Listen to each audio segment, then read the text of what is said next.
हाँ, तो यहाँ पे भी एकदम शुरू से शुरू करते हैं। तो सबसे पहले आता है रैंडम वेरिएबल। रैंडम वेरिएबल क्या होता है? एक फंक्शन होता है जो कि सैंपल स्पेस के सारे आउटकम्स को एक रियल नंबर से लिंक कर देता है। बोले तो फंक्शन बना देता है उसका, मतलब इन दोनों को लिंक करने बैठेगा तो वो हमारा बनेगा रैंडम वेरिएबल। ठीक है, अब जैसे यहाँ पे एग्जांपल ले लेते हैं। सैंपल स्पेस हमारा है head head, head tail, tail head, tail tail. जो हमारा रैंडम वेरिएबल बनेगा, अगर यहाँ पे पहली बात तो ये जो फंक्शन होता है कोई कंडीशन डिफाइन करनी होती है उसके लिए, अगर फंक्शन बनाना है तो यहाँ पे अगर हम लोग कंडीशन डिफाइन करें, नंबर ऑफ हेड्स जो है हमारे क्या कहते हैं रैंडम वेरिएबल को रिप्रेजेंट कर रहे हैं, तो फिर यहाँ पे 0, 1 और 2 आ जाएगा। यहाँ पे अगर हम लोग नंबर ऑफ हेड्स गिन रहे हैं तो हेड हेड जो है इससे लिंक हो जाएगा, हेड टेल्स और टेल्स हेड जो है इससे लिंक हो जाएगा, ये जो है टी बोले तो 0 से लिंक हो जाएगा। अब इसके आगे अगर हम लोग बात करें तो अगर यहाँ पे लिखा हुआ है x=1, तो इसका मतलब है सैम्पल स्पेस में वो सारे के सारे आउटकम्स जो कि जिसमें हेड्स एक ही बार आ रहा है, यानी कि अगर ये लिखा है तो इसका मतलब ये और ये है।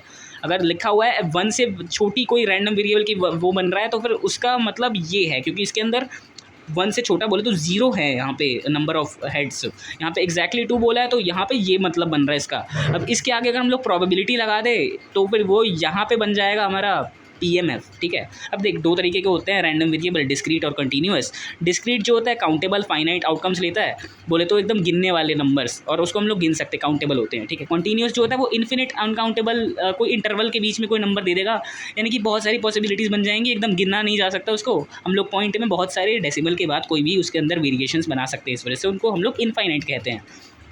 अब यहाँ पे दो चीज़ें हैं, PMF बोले तो प्रोबेबिलिटी मास फंक्शन, जो कि एग्जैक्टली एक पॉइंट पे क्या कहते हैं, जैसे कि अगर हम लोगों को एग्जैक्टली ये जैसे नॉर्मल हम लोग प्रोबेबिलिटी निकालते थे ना, ये वही है। ठीक है, ये वही है।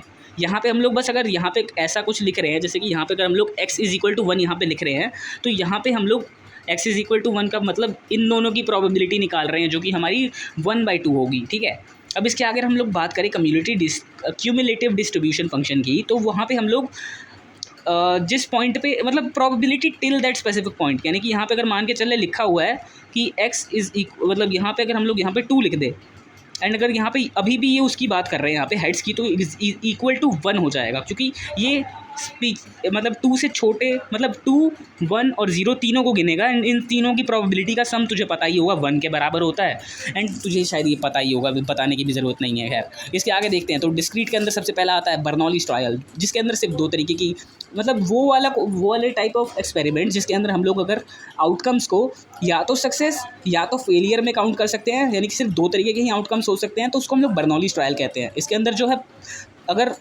यहाँ पे x=1 सक्सेस को रिप्रेजेंट करेगा एंड इसकी प्रोबेबिलिटी p होगी, x=0 फेलियर बोले तो 1 - p, यानी कि जैसे कि अगर हेड्स और टेल का एग्जांपल ले, तो अगर यहाँ पे अगर हेड रैंडम वेरिएबल को रिप्रेजेंट कर रहा है तो x=1 0.5 हो जाएगा, x=0 0.5 हो जाएगा। ठीक है, अब इसके आगे हम लोग बात करें तो बाइनोमियल डिस्ट्रीब्यूशन आता है। बाइनोमियल डिस्ट्रीब्यूशन के अंदर हम लोग n नंबर ऑफ ट्रायल्स करते हैं। क्वेश्चन के अंदर स्पेसिफिकली बोला होगा कि हम लोगों ने कॉइन को 8 बार टॉस किया है, एंड उसके बाद क्वेश्चन में ऐसे पूछा होगा कि अगर हम लोग कॉइन को 8 बार टॉस कर रहे हैं तो क्या प्रोबेबिलिटी रहेगी कि 5 बार उसके अंदर हेड आया हो। तो यहाँ पे आई जो है वो हमारा नंबर ऑफ सक्सेस हो जाएगा, बोले तो नंबर ऑफ हेड्स हो जाएगा।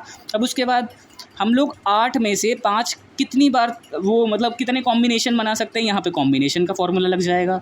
उसके बाद कितनी बार वो चीज़ आई है, बोले तो 5 बार आई है, यानी कि 5 बार हेड आया है, तो हम लोग यहाँ पे 5 बार उसकी प्रोबेबिलिटी को मल्टीप्लाई करेंगे, तो यहाँ पे पावर के फॉर्म में लिख दिया है, एंड बचा कुचा n-1 करके जो हेड नहीं आया उसकी प्रोबेबिलिटी यहाँ पे आ जाएगी। तो इसका फॉर्मूला भी बहुत ईजी है, याद करने की ज़रूरत नहीं है।